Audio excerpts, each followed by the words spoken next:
Na kama kuna ajali kubwa leo inayolikabili kanisa, ni wakuu wa kanisa, kwa maana ya kanisa langu pendwa na Wakristo kwa ujumla, ni kuwa na Wakristo ambao wanaweza kuwa wanamtumikia Kristo ila hawamfuati Kristo. Pastor, hiyo inawezekanaje? Si ndio tunamalizia nayo hiyo ili uielewe na ujipime na ujione. Hatuitwi Wakristo kwa sababu tunabeba Biblia na kuvaa suti na tai na mikoti kuja kanisani. Mbingu hili zithibitishe kwamba wewe kweli ni Mkristo halisi, lazima umfuate. Lazima umfuate. Na anasema sasa ukisha mfuata alipo ndipo na wewe utakuwepo. Waje vijana wawili nirahisisha hili hubiri. Vijana tu wawili wepesi. Nitawaelekeza tu kitu kidogo tu hapa. Asante wanakwaya. John hapa niwaelekeze jambo.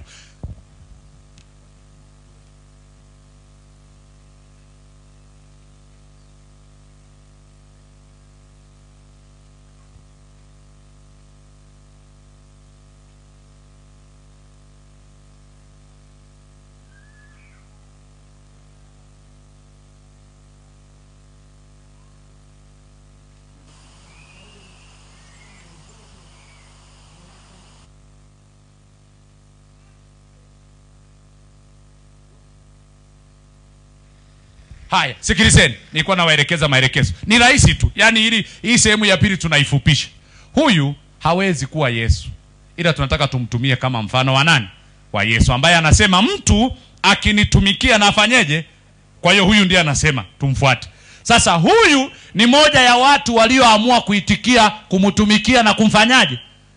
Nimewaambia hivi, ni rahisi kumtumikia ila ni ngumu kumfuata. Wengi tunamtumikia Mungu. Hata hapa tulivyokaa wote tunamtumikia, ndio maana tumekuja kuabudu. Ila ukweli ni kwamba sio wote tunamfuata. Na ndio nataka nimalizie hapa. Ili usije ukaishia kuimba. Kweli ulikuwa unatumika, lakini anaporudi anasema ondoka, sifanyi nini?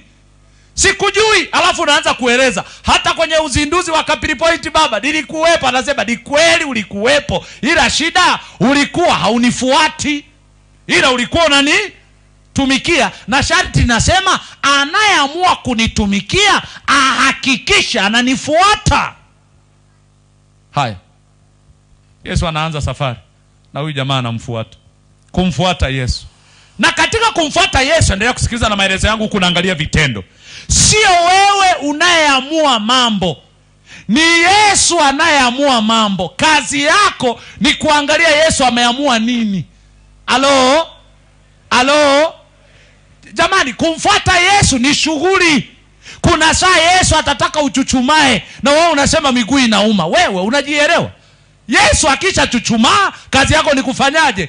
Uko kule, wewe uko kule, wewe uko huku. Ila wakikuona wanajua kwamba ni mfuasi wa nani? Jamani, mmeona kilichotokea mwishoni? Hivi Yesu yuko wapi? Yesu yuko wapi? Mnionyeshe Yesu yuko wapi? Na anafanya nini? Amekaa. Haya, anayesema anamtumikia yuko wapi?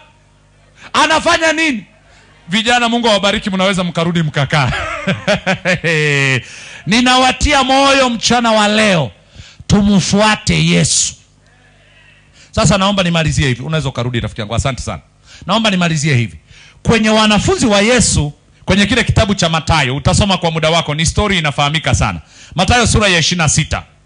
Mathayo 26 ukianzia lile fungu la 31. Naomba unisikilize. Ni azime